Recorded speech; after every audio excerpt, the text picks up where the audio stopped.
आप सभी का फिर से स्वागत है। पिछले लेक्चर में हमने काउंटेबल सेट्स देखे थे। काउंटेबल सेट हमने उनको कहा था कि मोटा मोटा अगर हम कहें तो नेचुरल नंबर के इक्वल है उनमें नंबर ऑफ एलिमेंट्स। मतलब मैथमेटिकली वो सेट काउंटेबल होगा कैपिटल एस नेचुरल नंबर से जिसमें आप एक बाइजेक्शन ढूंढ सकते हैं। बाइजेक्टिव मैप मीन्स 1-1 मैप ढूंढ सकते हैं। तो आज हम अनकाउंटेबल सेट्स की बात कर रहे हैं। अनकाउंटेबल सेट्स की डेफिनेशन आपको पता ही है, सेट्स जो काउंटेबल नहीं है। तो पहला क्वेश्चन आता है कि क्या ये पॉसिबल है कि किसी इनफाइनाइट सेट में इससे ज़्यादा एलिमेंट हो जाए? क्योंकि कहने का मतलब वही तो है, अगर कोई अनकाउंटेबल है मतलब नेचुरल नंबर से उसमें 1-1 मैप नहीं है, मतलब कुछ एलिमेंट छूट रहे हैं। इनफाइनाइट नंबर ऑफ एलिमेंट होने के बाद नेचुरल नंबर में भी फिर भी कैपिटल एस के कुछ न कुछ एलिमेंट छूट ही जाएंगे। अगर हम A1 A2 A3 इस ऑर्डर में रखेंगे फिर भी कई छूट ही जाएंगे। तो क्या ये हो भी सकता है पहले? और अभी तक तो हमने जितने एग्जाम्पल देखे सारे के सारे काउंटेबल निकले, नेचुरल नंबर काउंटेबल निकला। हमने सोचा उसके बाद क्या पता इंटीजर्स अनकाउंटेबल हों, वो भी नहीं निकले। रैशनल नंबर इतने ज़्यादा लगते हैं पर वो उतने ही निकले जितने नेचुरल नंबर हैं।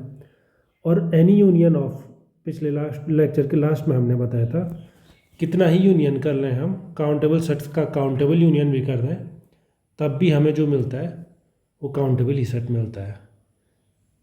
तो फॉर एग्जांपल रैशनल नंबर क्या है? काउंटेबल। क्यू क्रॉस क्यू देखो आप, बहुत बड़ा सेट हो गया, सारे रैशनल नंबर्स के पेयर, वो भी काउंटेबल होगा। फिर इंटू क्यू कर दीजिए, वो भी काउंटेबल होगा। तो फिर अनकाउंटेबल कैसे हो सकता है कोई सेट? या कोई ऐसा सेट हो सकता है जिसमें नेचुरल नंबर से ऑन टू मैप ना हो? तो एक बहुत पावरफुल रिजल्ट और एक बहुत फेमस रिजल्ट है, पहले मैं उसको स्टेट करता हूँ आपके सामने पे। कैंटर्स थ्योरम। कैंटर एक जर्मन मैथमेटिशियन थे। इन्होंने ये प्रूफ किया था जो रिजल्ट मैं कह रहा हूँ। ये मेरे क्वेश्चन का पार्शियल आंसर है, वैसे पूरा आंसर भी है पर मैं पर्टिकुलर फिर प्रूफ करके दिखाऊंगा। पर मैथमेटिकली ऐसा सेट एग्जिस्ट कर सकता है जिसके एलिमेंट को आप A1 A2 A3 इस सीक्वेंस में लिस्ट करें अगर, तो ऐसे कई एलिमेंट होंगे जो छूट जाएंगे। If A is any set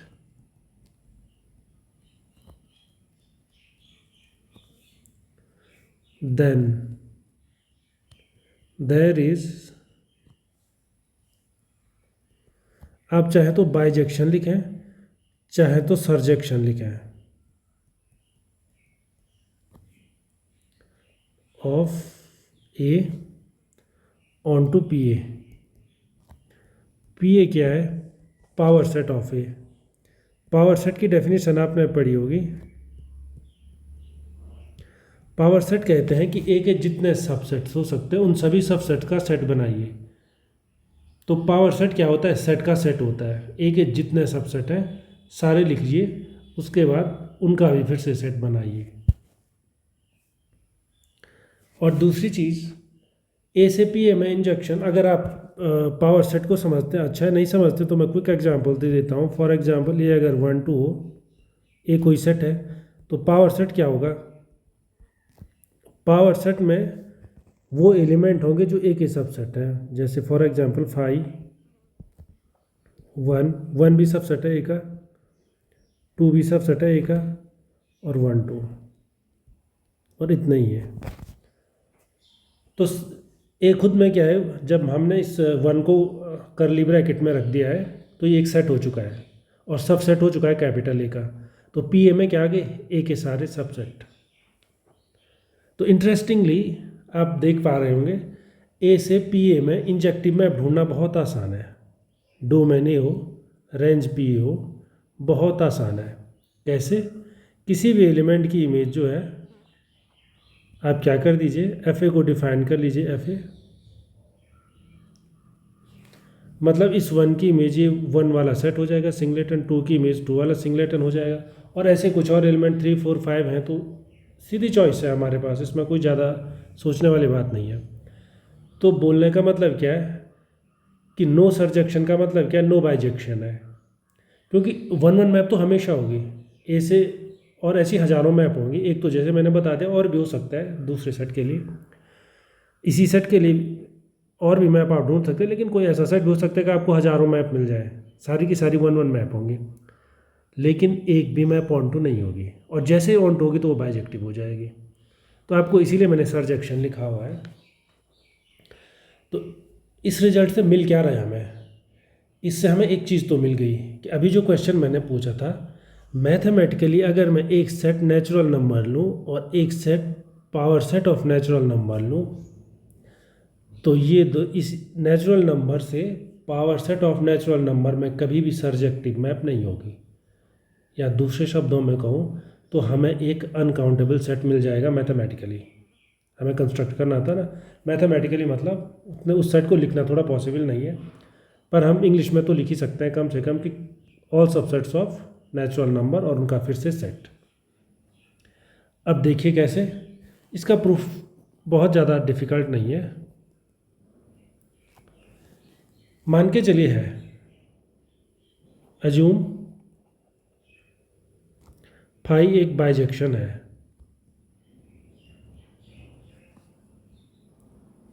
तो बाइजेक्शन है मतलब केवल आप सर्जेक्शन मान के चलो, इतने से ही हो जाएगा। मान के चलो एक सर्जेक्शन है, तो ए किस में बिलोंग करेगा, स्मॉल ए में, तो फाई ए किस में बिलोंग करेगा, पी ए में। मतलब फाई ए खुद में क्या होगा, एक सेट होगा। ध्यान रखना फाई एलिमेंट नहीं होगा, फाई ए क्या होगा, सबसेट ऑफ ए। ये ध्यान रखना आप यहाँ पे। तो हम क्या करते हैं, एक छोटा सा नया सेट बनाते हैं, कैपिटल बी। डिफाइन करो ए के वो सारे एलिमेंट सच दैट फाई ए पर आप थोड़ा फाई ए के बारे में थोड़ा सोचो। फाई ए क्या होगा, फिर से ए का है तो सबसेट होगा। तो जब हम ए का ले रहे हैं, फाई ए का सबसेट है, या तो ए बिलोंग करेगा फाई ए में या तो बिलोंग नहीं करेगा। तो मान के चलो मैंने वो सेट लिया है। ये क्यों पॉसिबल है, क्योंकि फाई ए खुद में एक सबसेट है ए का, और मैंने ए का ही एलिमेंट लिया है। तो ए का एलिमेंट या तो इस सबसेट में होगा या फिर नहीं होगा, दो ही पॉसिबिलिटी है। मैंने इसको कह दिया कैपिटल बी। अब कैपिटल बी खुद में सेट हो गया, और कैपिटल बी खुद में सेट हो गया मतलब कैपिटल बी पी ए का एक मेंबर हो गया। पर फाई एक ऑन टू मैप है, कैपिटल बी किसका मेंबर हो गया, पी ए का, और फाई एक मैप है जो कि ऑन टू मैप है। इट मीन्स देयर एग्जिस्ट कोई बी होगा in A such that phi B equal to B, onto map की डेफिनेशन से। अब इंटरेस्टिंगली क्या है, यहाँ पे दो केस हैं। फाई बी क्या है, सेट है, बी क्या है, ए का है। बी या तो बी में होगा या फिर नहीं होगा, दोनों पॉसिबिलिटीज़ हैं। मान के चलो क्योंकि बी किस में बिलोंग करता है, ए में, मतलब बी ए में बिलोंग करता है। फाई बी क्या है, फाई बी है जो कि सबसेट है ए का, मतलब फाइनली है तो अंदर ए के ही ना। इसका मतलब फाई बी जो है एक सबसेट है ए का, और बी भी ए का मेंबर है। तो या बी इस सेट में बिलोंग करेगा या नहीं करेगा, मान के चलो करता है, अज्यूम करता है। If B belongs to, B के लिए हमारे पास दो पॉसिबिलिटी होंगी, क्योंकि बी ए का है तो या तो बी कैपिटल बी में होगा या फिर नहीं होगा। अगर बी कैपिटल बी में हुआ, मान के चलो कि है, बी कैपिटल बी में है,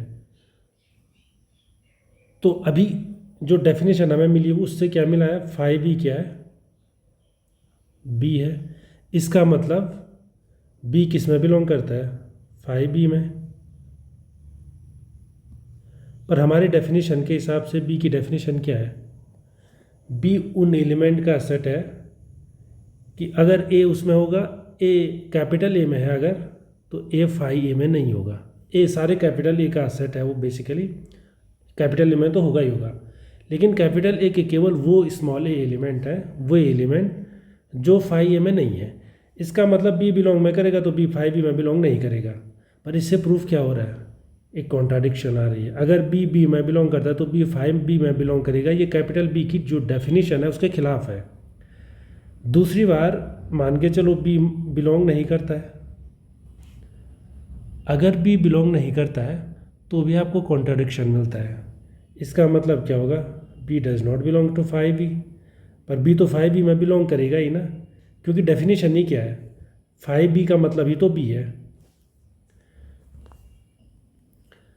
तो इससे प्रूफ क्या हो रहा है हमारे इस स्टेटमेंट से, अगर बी में बिलोंग नहीं करता है तो बी 5b में बिलोंग नहीं करेगा, मतलब कैपिटल बी में बिलोंग नहीं करेगा। तो जब बी 5b में बिलोंग नहीं कर रहा मतलब बी में बिलोंग करता है डेफिनेशन से, क्योंकि कैपिटल बी उन एलिमेंट्स का सेट है, उन ए का सेट है कि ए डज नॉट बिलोंग्स टू 5। इसका मतलब बी किस में बिलोंग करता है, बी में बिलोंग करता है। ये फिर से कॉन्ट्राडिक्शन आ गई।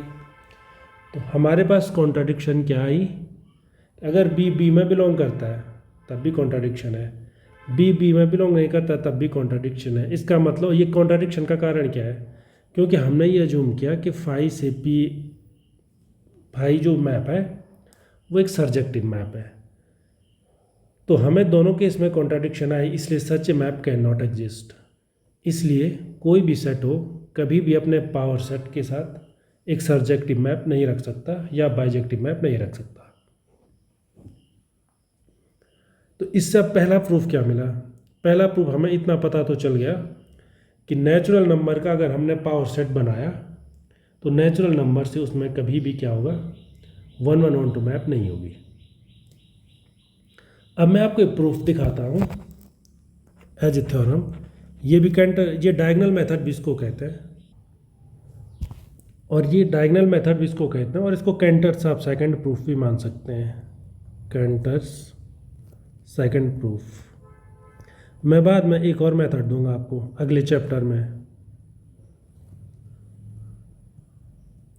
और बाद में जब हम टोपोलॉजी पढ़ेंगे तो वहाँ भी मैं बेयर कैटेगरी थ्योरम से बताऊंगा कि जो ओपन इंटरवल या क्लोज इंटरवल 0-1 होता है वो अनकाउंटेबल होता है। अभी हमने प्रूफ क्या किया, हमने प्रूफ किया ऐसा सेट तो एग्जिस्ट तो करता ही है। अब एक बना के देखते हैं, एक जो हमारे पास रेडीमेड सेट है उसी को देख लेते हैं। पर इस फर्स्ट थ्योरम से एक बहुत पावरफुल रिजल्ट प्रूफ हुआ है, वो ये हुआ है कि हमें एक एंडलेस चेन मिलती है, किन की, सेट्स की जो बाइजेक्टिव मैप नहीं हो सकती जिनके बीच में। फॉर एग्जांपल नेचुरल नंबर का अगर हमने पावर सेट बनाया तो नेचुरल नंबर की उससे बाइजेक्शन नहीं हो सकती, फिर उसका फिर से पावर सेट बनाओ, फिर उसका पावर सेट बनाओ, फिर पावर सेट बनाओ, तो इन सम से एक असेंडिंग चेन ऑफ सेट्स मिलती है। दूसरा प्रूफ देखिए आप, दूसरे प्रूफ में मैं क्या प्रूफ कर रहा हूँ, जो ये इंटरवल है 0-1 क्या होता है, ये सारे रियल नंबर्स का होता है सच दैट 0 छोटा है x से और x छोटा है 1 से। ये इंटरवल ये अनकाउंटेबल होता है, द इंटरवल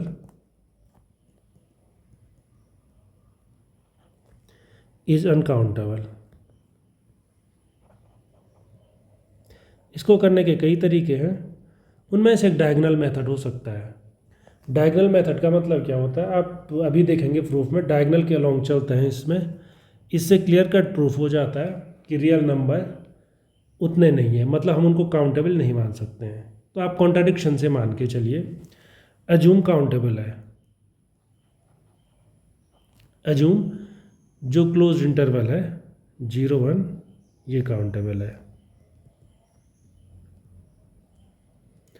तो काउंटेबल का मतलब क्या होगा कि हम इसको ऐसे लिख सकते हैं, एक x1 होगा, एक x2 होगा, एक x3 होगा, एक x4 होगा, और एज ए सेट ये सारे क्या हो जाएंगे,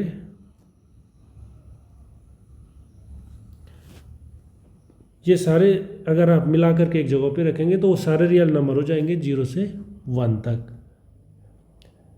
तो हम मान के चल रहे काउंटेबल है, तो आप जो इंटरवल 0 से 1 है उसे एज ए सेट देखेंगे तो ऐसे आप उनका इनूमरेशन कर सकते हैं, सारे के सारे आ जाएंगे, और कोई भी रियल नंबर 0 से 1 के बीच में छूटेगा नहीं, क्योंकि ये हमने काउंटेबिलिटी की डेफिनेशन पढ़ी है।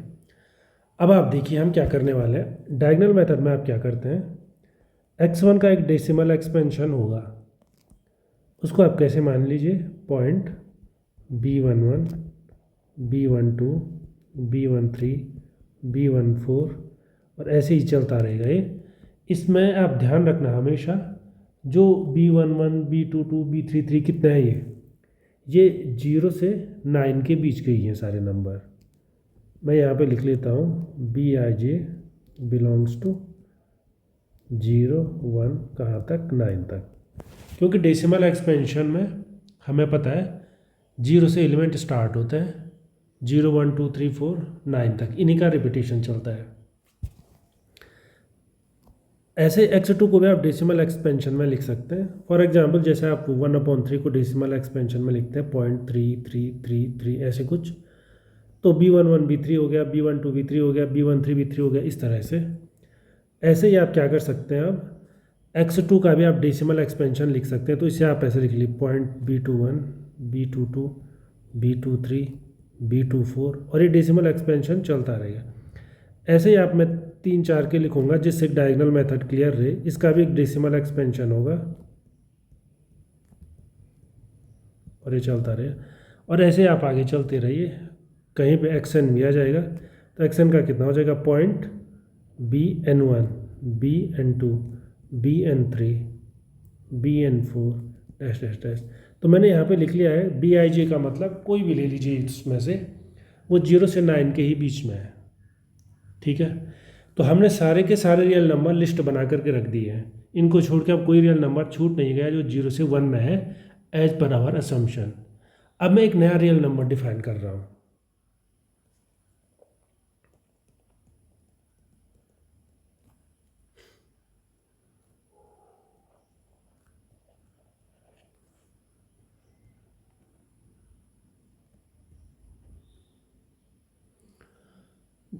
जीरो नंबर जो y है, इसी इंटरवल 0 से 1 के बीच में हम ला रहे हैं, तो उसका भी एक डेसिमल एक्सपेंशन होगा .y1 y2 y3 y4 dash dash dash, ऐसे चलता रहेगा।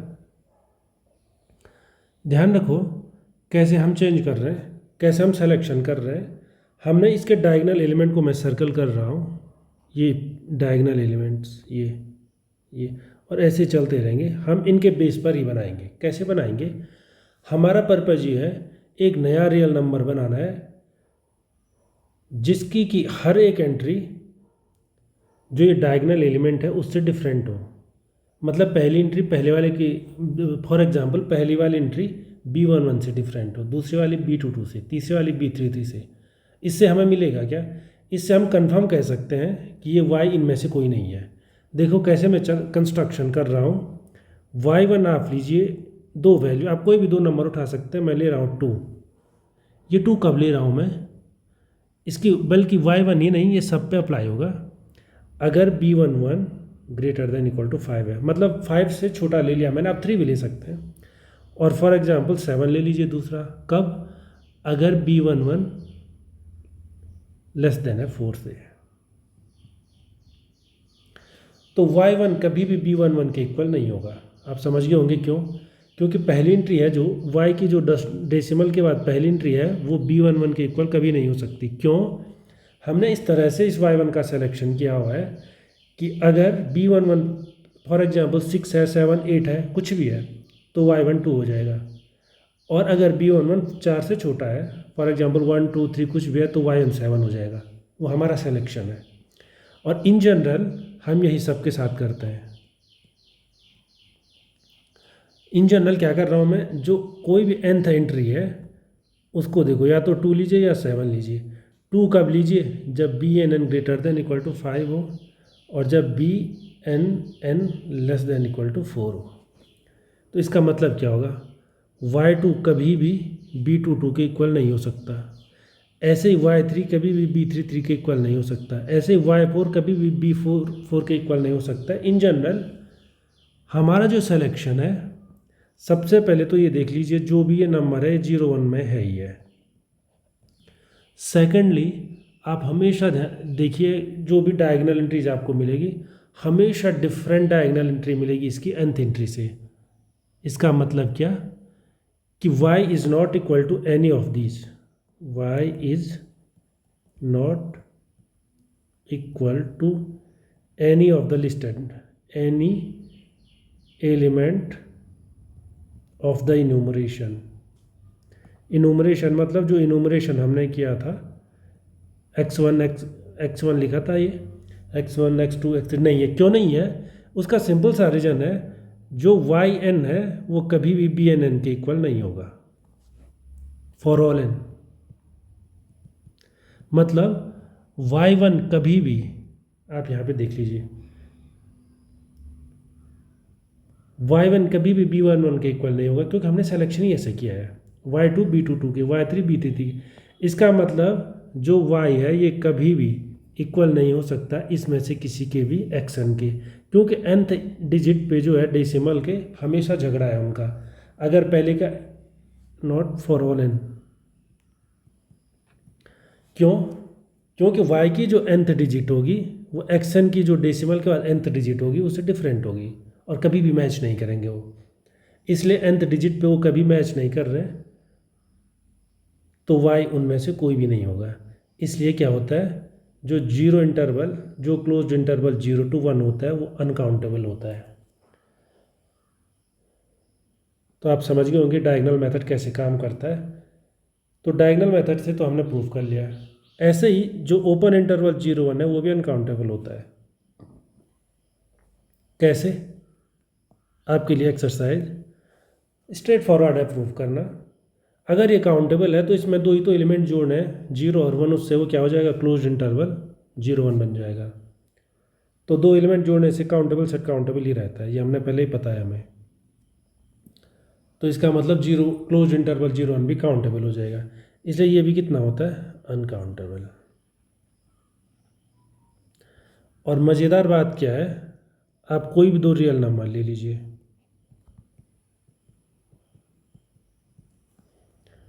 तो जो इंटरवल ए भी होता है वो अनकाउंटेबल होता है।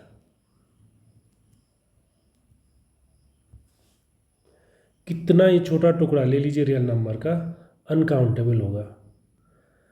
अब ये अनकाउंटेबल नेचुरल नंबर वाले अनकाउंटेबल से कैसे कनेक्टेड है, वो काउंटेबल से कैसे कनेक्टेड? नेचुरल नंबर काउंटेबल है, समझिए हम, पर क्या कनेक्टेड हो सकते हैं क्या? इतना तो हमें पता है, ऑन टू मैप तो नहीं है, मतलब मोटा मोटा क्या रियल नंबर ज़्यादा है। पर कैंटर के फर्स्ट थ्योरम के व्यू पॉइंट से देखें हम, अगर रियल नंबर का हम कैंटर वाली थ्योरम, जो कैंटर थ्योरम दिया था उसी तरीके से इसके सारे सबसेट्स का सेट बनाए, तो वो इससे रियल नंबर से उस वाले सेट में कोई भी बाइजेक्शन नहीं होगी। आगे बढ़ते हैं। आगे मैं आपको एक चीज़ बताता हूँ कि कार्डिनल नंबर क्या होता है। वैसे आपको पता होगा, नहीं पता है तो देख लीजिए। कार्डिनल नंबर एक तरीका होता है कि एक सिंबल हर सेट को देने का, किसी भी सेट को। तो डेफिनेशन कैसे दें, इसको आप अलग अलग बुक में अलग अलग नोटेशंस हो सकते हैं। फॉर एग्जांपल एक नोटेशन ये हो सकता है, एक कोई सेट है तो इसका कार्डिनल डिफाइन कीजिए आप 0 इफ ए इज एम्प्टी, और फाइनाइट के केस में बोल रहा हूँ मैं।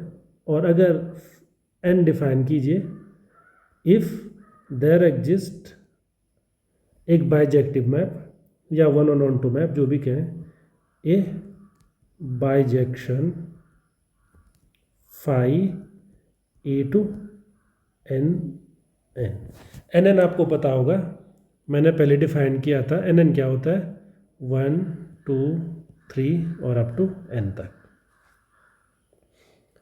तो एन एन का मतलब बेसिकली वही है कि एक सेट जिसमें ठीक एन एलिमेंट है, तो ए की कार्डिनलिटी हम एन डिफाइन करेंगे।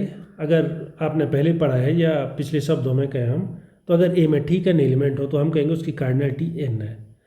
इससे ज़्यादा लेकिन कार्डिनल नंबर और आगे हम डिफाइन कर सकते हैं। इस हिसाब से नेचुरल नंबर की कार्डिनलिटी कितनी होगी फिर? तो नेचुरल नंबर की जो कार्डिनलिटी मानी जाती है उसको हम कहते हैं अलीफ नॉट। रियल नंबर की कार्डिनलिटी कितनी होती होगी, फिर ये भी क्वेश्चन है, क्योंकि जहाँ पे नेचुरल नंबर की कार्डिनलिटी अलीफ नॉट हो गई तो इंटीजर भी अलीफ नॉट हो गई, रैशनल नंबर की भी अलीफ नॉट हो गई, क्योंकि फाइनली है तो सारे उतना ही ना। लेकिन इसकी कार्डिनलिटी आती है सी, और सी की वैल्यू आती है 2 to the power alpha not. इसमें लॉजिक है, आप यहाँ पे बोल सकते हैं अल्फा नॉट तो इनफाइनाइट होना चाहिए, तो फिर 2 की पावर इनफाइनाइट तो इनफाइनाइट होगा, लेकिन वो लॉजिक नहीं है यहाँ पे। हम ये प्रूफ कर सकते हैं इसका मतलब कुछ और है। इसका मतलब क्या है कि नेचुरल नंबर के सारे सबसेट बना डालो आप, पावर सेट। आपको पता है किसी भी एक फाइनाइट के केस में तो आपने देखा होगा, कोई भी एक सेट है जिसमें अगर n एलिमेंट है तो उसके 2n सबसेट होते हैं, मतलब उसके पावर सेट में 2n एलिमेंट होंगे। तो नेचुरल नंबर का पावर सेट बना दो, उसकी कार्डिनलिटी उतनी होती है जितनी रियल नंबर की कार्डिनलिटी होती है, और ये कार्डिनलिटी उतनी होती है जितनी इंटरवल 0 से 1 की होती है। आपको शायद ये ना लगे कहीं कि रियल नंबर तो बहुत ज़्यादा है और 0 से 1 तक जो ओपन इंटरवल है या क्लोज इंटरवल है उसमें तो बहुत कम एलिमेंट होते होंगे। ऐसा नहीं है। रियल नंबर का आप कितना ही छोटा टुकड़ा ले लीजिए, जैसे कि मैंने यहाँ पे लिया हुआ है a<b ले लीजिए, आप कितना ही करीब ले लीजिए दोनों को, जहाँ पे आपने ये क्लोज इंटरवल बना दिया वो अनकाउंटेबल होगा और उसमें उतने ही एलिमेंट होंगे जितने सारे रियल नंबर होते हैं। तो इसका मतलब क्या है, सी को मैंने 2 क्यों लिखा हुआ है? अलिफ नॉट लिखने के पीछे लॉजिक है, हम ये प्रूफ करके दिखा सकते हैं कि नेचुरल नंबर के जितने भी पावर सेट बनाएंगे आप, उनकी उस सेट की कार्डिनलिटी उतनी होती है जितने रियल नंबर की होती है। और यही तो कैंटर ने कहा था फर्स्ट थ्योरम में, n नहीं हो सकता है 1 करेस्पोंडेंस में रियल नंबर के, क्योंकि वहाँ पर आप a और पावर सेट ऑफ ए लिया था, तो यहाँ पे n और उसका नेचुरल सेट, उसका जो पावर सेट हुआ है ले सकते हैं। इस सी को एक और नाम है, इसको कहते हैं कंटिन्यू, जो कार्डिनलिटी ऑफ कंटिन्यूअम। यहाँ पे लिखता हूँ मैं, कार्डिनलिटी ऑफ कंटिन्यूअम, कार्डिनलिटी ऑफ कंटिन्यूअम। कौन है कार्डिनलिटी ऑफ कंटिन्यूअम? ये सी है। अब जब हम इस सी पर आते हैं तो कार्डिनल नंबर को पहले हम एक बार देखते हैं कि इनमें भी आप बड़ा छोटा डिफाइन कर सकते हैं। वैसे वो वाला बड़ा छोटा नहीं है जो 1 2 3 4 में आप बोलते हैं ना, जैसे 2 बड़ा है 3 से। अलजेब्रा में एक ऑर्डरिंग होती है, उससे पार्शियल ऑर्डर, ये आपने पढ़ा होगा, रिलेशन होते हैं कुछ स्पेशल टाइप के, वहाँ मैं जा नहीं रहा हूँ अभी। अभी आप ये मान के चलिए, मान के चलो 2 कार्डिनल नंबर है आपके पास। डेफिनेशन, अज्यूम आपके पास 2 कार्डिनल नंबर है ए और बी। कार्डिनल नंबर का मतलब क्या होगा? एक सेट एग्जिस्ट करता है जिसमें स्मॉल ए एलिमेंट है जिसकी कार्डिनलिटी ए है, और एक सेट एग्जिस्ट करता है जिसकी कार्डिनलिटी बी है। देन हम a<b से मतलब क्या है?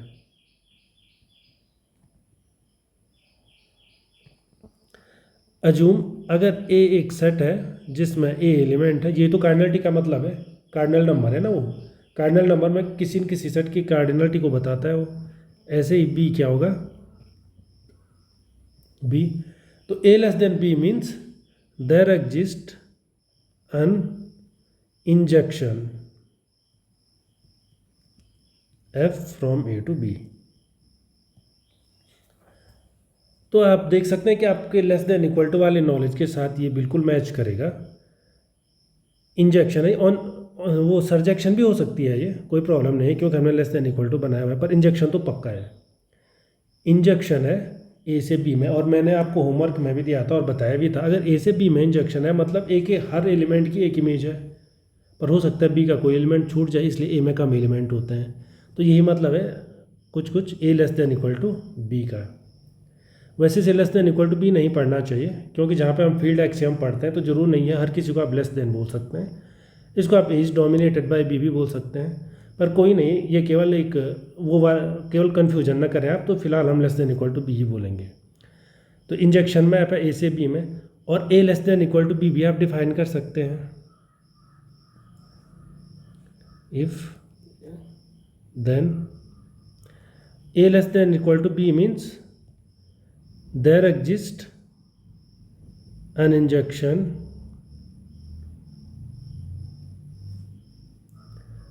f from a to b which is not onto, which is not surjection।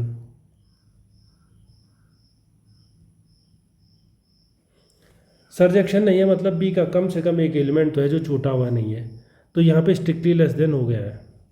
कम से कम एक एलिमेंट है बी का जो छूट गया है, मतलब ए में कम एलिमेंट है। तो इस हिसाब से आप दो कार्डिनल नंबर को लेस देन इक्वल टू बता सकते हैं। तो सबसे छोटा कार्डिनल नंबर, डेफिनेशन, सबसे छोटा कार्डिनल नंबर है 0।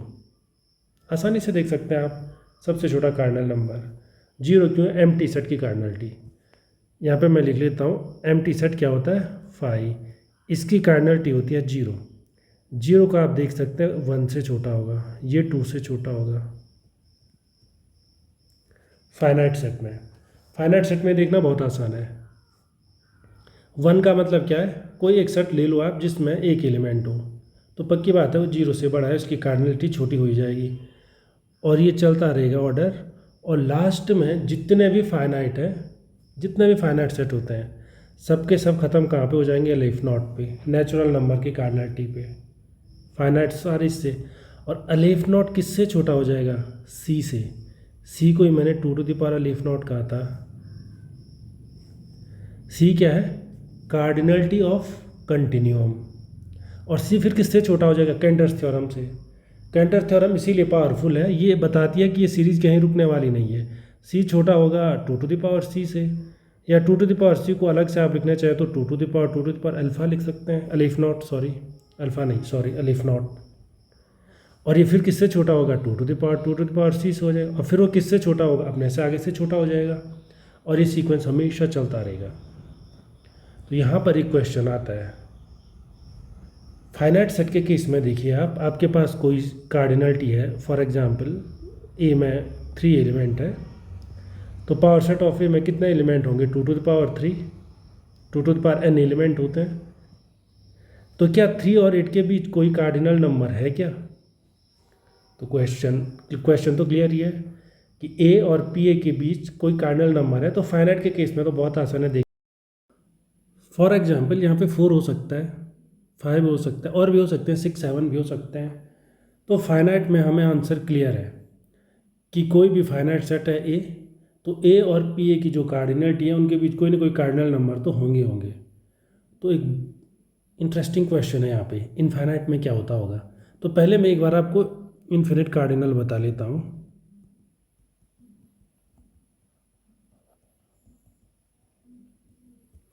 मान के चलिए ए कार्डिनल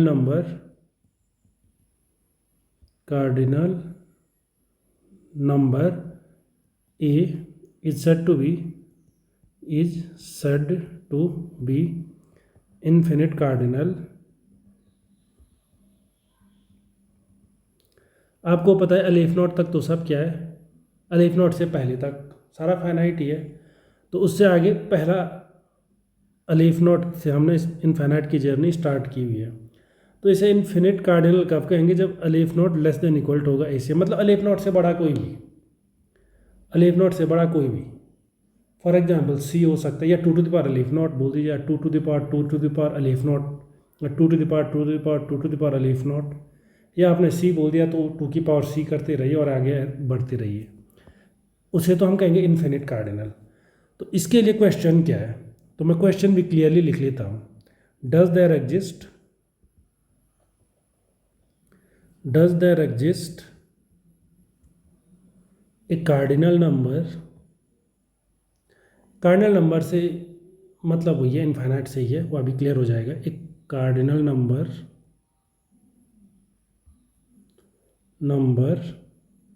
उसे मैं कह रहा हूँ बी, सच दैट ए जो है स्ट्रिक्टली लेस देन हो बी से, और बी स्ट्रिक्टली लेस देन हो 2 टू द पावर ए से।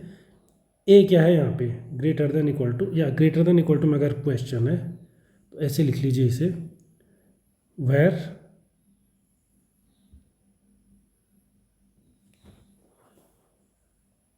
अब क्वेश्चन क्लियर है कि जो कार्डिनल नंबर है वो ए के इक्वल नहीं होना चाहिए, और 2 टू द पावर ए के भी इक्वल नहीं होना चाहिए, ठीक बीच में होना चाहिए। इसका एक पर्टिकुलर क्वेश्चन करें तो ये एक ओपन क्वेश्चन है। सबसे पहले तो मैं एक चीज़ बताता हूँ, ये एक ओपन क्वेश्चन है। ओपन क्वेश्चन का मतलब है इसका आंसर किसी को पता नहीं है, और शायद हो सकता है भविष्य में पता चल जाए, पर अभी तक किसी को पता नहीं है। ये वो बहुत बिग ओपन क्वेश्चन है कि क्या ऐसा हो सकता है। तो जब ये टॉपिक आता है वहाँ पे एक चीज़ आती है, उसको हम कहते हैं कंटिन्यूम हाइपोथेसिस। और जो सारा आप पढ़ रहे हैं ये कैंटर का ही दिमाग है। कैंटर काफ़ी फेमस मैथमेटिशियंस रहे हुए हैं। तो यहाँ पर एक चीज़ आती है, वह है कंटिन्यूम हाइपोथेसिस। मैं यहाँ पे लिख लेता हूँ।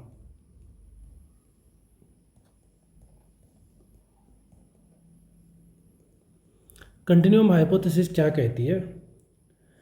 इसका आंसर नो है। मैं शॉर्ट में लिख रहा हूँ नो। अगर मैं इसे क्वेश्चन कहूँ, क्वेश्चन 1 या कुछ भी कह दी, क्वेश्चन रह लीजिए, नो फॉर किसके लिए? Is equal to aleph naught. मतलब ऐसा कोई भी सेट एग्जिस्ट ही नहीं कर सकता जिसकी कार्डिनलिटी नेचुरल नंबर की कार्डिनलिटी से तो ज़्यादा हो लेकिन रियल नंबर की कार्डिनलिटी से कम हो। ये कंटिन्यूम हाइपोथेसिस है। लेकिन इसमें एक इंटरेस्टिंग फैक्ट है, क्योंकि जब भी आप किसी चीज़ को प्रूव करते हैं ना, तो कुछ चीज़ें मान के चलते हैं, कुछ एक्सियम्स होती हैं, कुछ प्रॉपर्टीज होते हैं, उनको यूज करते करते करते प्रूव करते हैं। तो जो कंटिन्यूम हाइपोथेसिस है, आप सेट थ्योरी की सारी एक्सियम मान लीजिए और कुछ उसके बाद एक्सियम के बाद जो भी रूल बनते हैं, थ्योरम बनती हैं, उन सबको लगा के देख लीजिए, आप इसे कभी प्रूफ नहीं कर पाओगे। You can not prove it. तो अब आप समझ गए होंगे, अच्छा हम इसे प्रूव नहीं कर सकते तो पक्का डिसप्रूव कर सकते हैं।